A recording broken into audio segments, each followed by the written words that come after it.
Quels que soient les derniers arbitrages, ça va être compliqué, c'est une réforme qui s'annonce explosive. Bah oui, puisque tout se joue entre deux options qui font de toute façon hurler les syndicats. Soit un recul de l'âge légal à 65 ans, soit un recul à seulement, entre guillemets, 64 ans, mais avec en plus un allongement de la durée de cotisation. Autre point sensible, cette réforme, elle va concerner des gens qui sont à la veille de leur retraite, contrairement à la précédente réforme où Emmanuel Macron avait décidé d'épargner ceux qui étaient à moins de 5 ans de la retraite.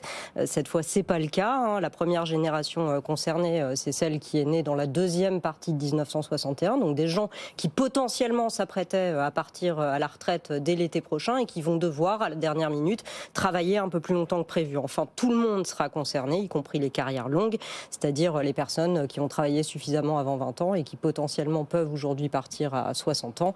Eux aussi vont devoir partir plus tard, a priori à 62 ans, selon les dernières informations. Oui, tout cela est donc explosif. Caroline, il y a quand même des contreparties. Alors oui, mais elles sont jugées insuffisantes. Le minimum de pension va être porté à 1 200 €, mais seulement pour ceux qui ont des carrières complètes et seulement pour les nouveaux retraités, sauf changement de dernière minute, ceux qui sont actuellement à la retraite ne seront pas concernés.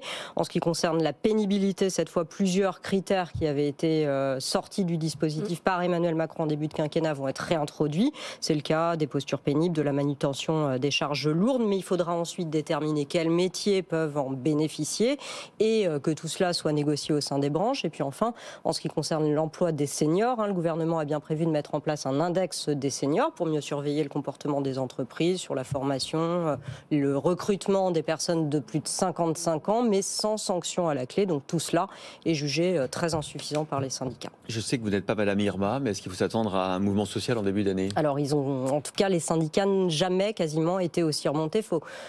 Il faut revenir à 2010, période à laquelle le gouvernement avait reculé l'âge légal de 60 à 62 ans pour voir une telle unité syndicale. Cette fois, c'est l'unanimité des syndicats contre cette réforme. Tous, y compris la CFDT, l'UNSA, qui soutenaient la précédente réforme, sont prêts à appeler à des mobilisations. Et ces syndicats, ils ont d'ailleurs prévu de se retrouver dès jeudi, dans la foulée des annonces d'Elisabeth Borne, pour arrêter de première date de mobilisation courant janvier. Donc oui, ça risque d'être chaud et compliqué.